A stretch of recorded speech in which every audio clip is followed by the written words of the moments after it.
Hello internet friends, my name is Catherine and I'm the human behind creation Miss Couture, and today we have a different episode where I'm going to be making a sock blank that was already dyed for a previous project that you might have seen when I did my challenge for knitting the Sweet V sweater in 14 days. So I had an extra skein of this, so I decided to make a sock blank with it and overdye it.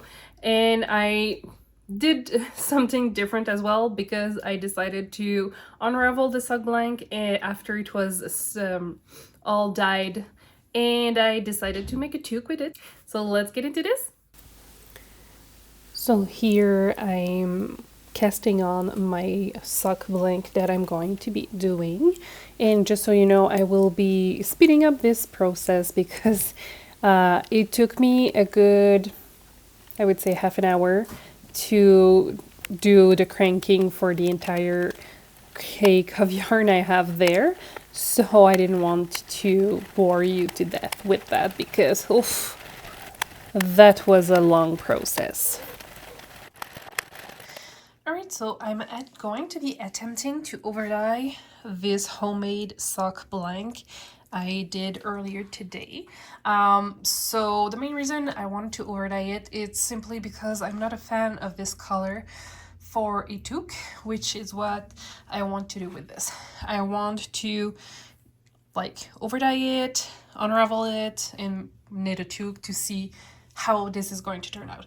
To overdye, we're going to be using Bright Aqua from Dharma Trading Co., Royal Purple, and Fawn, because I want to experiment with those colors, and I think that the project is going to be a fun one, and I will be able to see how those colors interact with each other, and let's see what can happen with this. So I'll see you in the pan in a second. So what I'm going to do is I'm going to be adding my acid now, and I'm going to be adding 8 cups of tap water.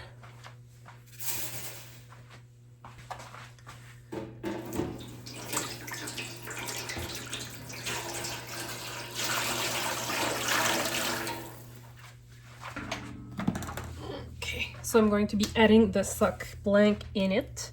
I haven't pre-soaked it simply because I didn't have the time to do it. So this is why we have 8 cups of tap water for this. So this is a bulky weight yarn, and it is, give me 1 second. It is 70% baby alpaca, 7% fine merino wool, and 23% recycled nylon. We have 100 gram here, so it's roughly 284 yards because this is a blown yarn. This is not the usual worsted weight way of doing thing in factory. So the air is blown into the fiber to create the strand of yarn, and that makes it larger, like that makes it a bulky weight, and it makes it longer, so you can use less fiber for more yardage, if it makes sense. I hope I make sense at least. So I'm just going to add pressure to try to soak it a little bit more. So we're going to have quite some resist over there. So I did this sock blank on a small Addi knitting machine. So it's one of those crank knitting machine that you can purchase. It's one of the a little bit more expensive ones, because it is sturdier than other kitty toy ones. And honestly, it took about almost half an hour for me to do the blank, so I understand why people who use it more often than I do use a drill instead of the crank portion of it. So one thing I forgot to mention earlier is that I want to use the dry powder directly, and I'm going to use a strainer so that way it will spread the color a little bit more. rapidly. Okay, so we have a pretty good saturation of the fiber. I'm going to turn on the heat right away, like this.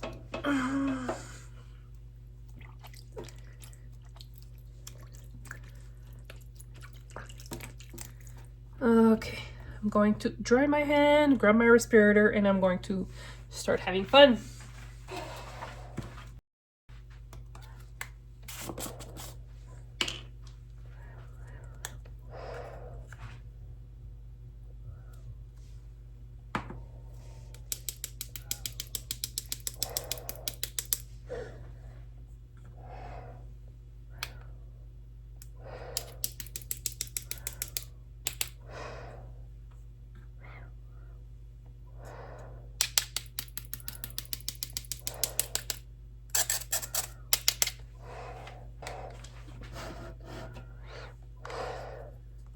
Ooh.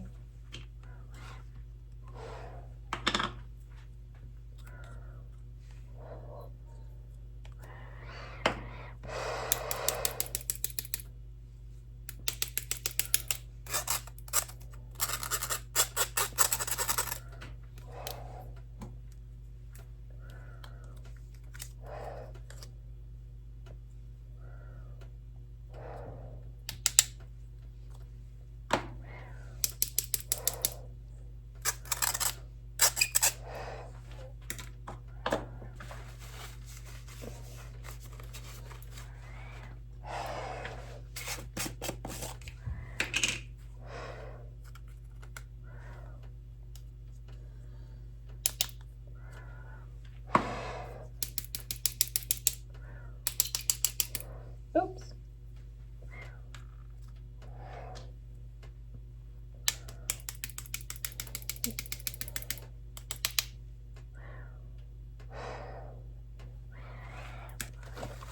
So right now I'm super tempted to touch the yarn, the sock bling, and massage the thing to spread the color. But I'm going to try not to do it. Because I'm very curious to what it will look like. Okay, so I'm not going to touch it I will leave this for at least 15 minutes. Yeah, I'll try to not touch it for 15 minutes, and I'll come back to this after the 15 minutes. Okay, we can already see that some of it is sinking into the sock blank. That's pretty cool. It's so hard not to touch things. Should I touch it? No, Catherine. Self-control. Okay. Okay. Oh, okay. I will let it sing for 15 minutes. We'll see you in 15 minutes. Can you believe it? I actually was able to wait 15 minutes before touching anything. So we have a little pocket of the bright aqua over here, but that's okay. Otherwise, it is in the yarn now, or the sock. And oh, it did go through. Okay, that's fun. Oh, oops. Maybe I should have waited a little bit longer. So what I'm going to do is I'm just going to flip the sock blank a tiny bit, and just to expose the areas I wasn't able to properly get earlier. What am I doing? Okay. Like this here. So this was the other side. I don't think any. I don't know.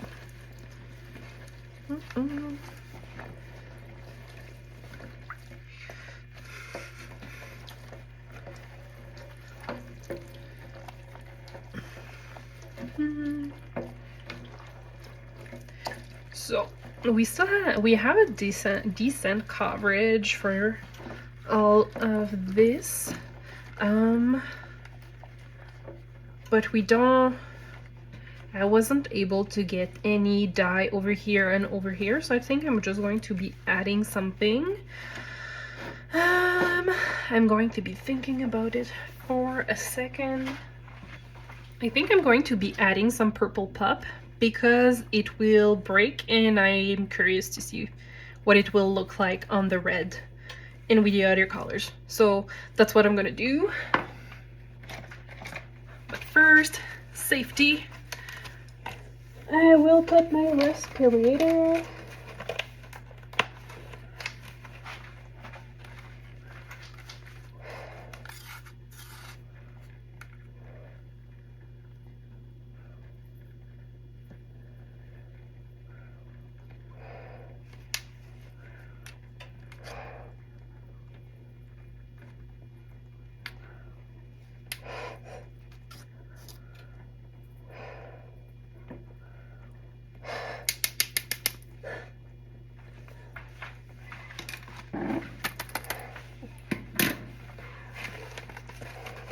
And purple pop is probably the powder that I have that is the finest.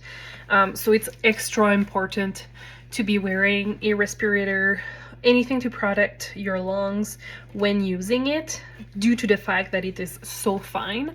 If you're not wearing a respirator, you might long-term develop asthma-like symptoms. So if you don't have asthma or anything like that, you might develop that, which would be it would be unfortunate, because just having a cold makes me miss the days I'm able to breathe properly, so it's very important that you protect those lungs. So I'm going to be letting this cook for half an hour, and after that we shall see if it has been all absorbed. I'm expecting some bleeding just due to the fact that I just added purple pop, because that color has fluorescent pigment in it, and when there is fluorescent pigment, usually we have some we most likely will have some breaking in the dye, but we usually have some bleeding occurring as well. So we'll let this cook for half an hour now.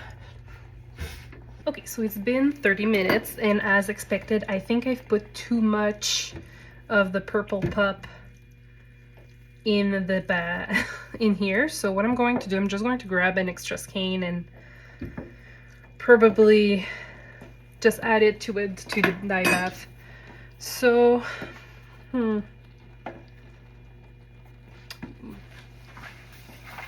just going to transfer the tube sock over here.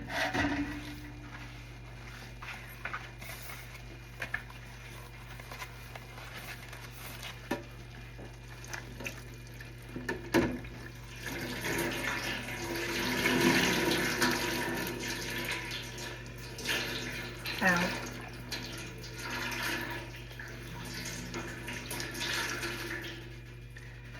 Okay, so we have quite a lot.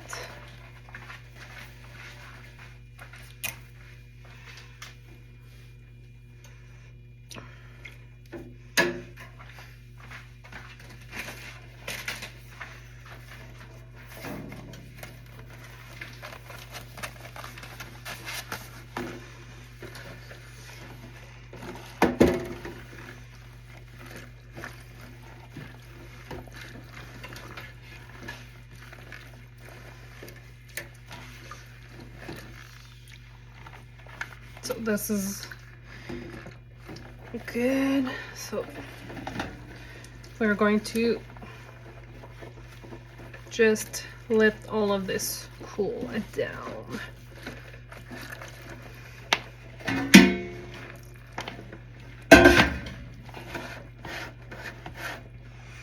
Turning it off.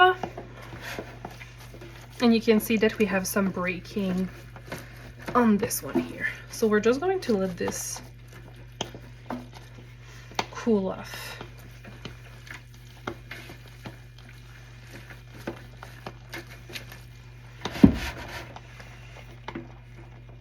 Cool.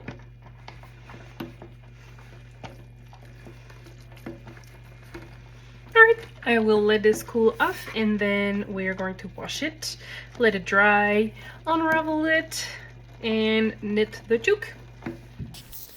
In here, I'm not going to lie, I was expecting quite a bit of bleeding just due to the fact that we had so much dye left over in the dye bath earlier that you were able to see. And it's purple pop. Purple pop, when you use a little bit too much for its liking, will have a lot of bleeding.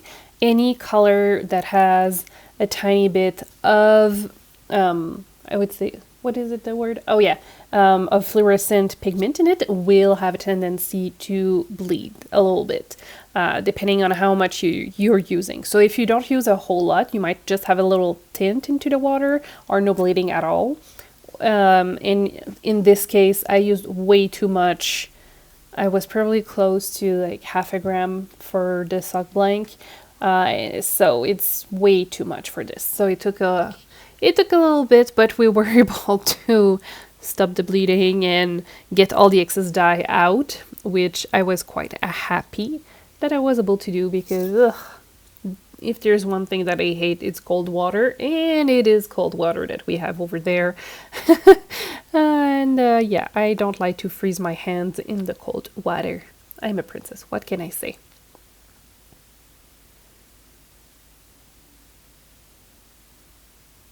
And this is the Sock Blank overdyed. And now I'm going to be using my electric winder, because I have other things to do sometimes than using a kneaded Addi. And to be fair, I just always get confused with the direction I'm supposed to use my kneaded Addi. So I prefer to use this electric winder that I have. And the company is Crazy Monkey. They are fantastic. They're located somewhere in the States, and I would say it's all handmade by them, and they're pretty good customer service wise. So I'm very happy with this little machine that saves me so much time when I'm working. And this is not a sponsored. I pay that with my own money, and I really like it. It's just why I'm sharing it with you, simply because I like it. I will put in the description box below a link to their website. And it's very useful to have this when you're working a lot with hand dyed and things like that. And if you're a spinner, it's a pretty good investment at some point if you want to.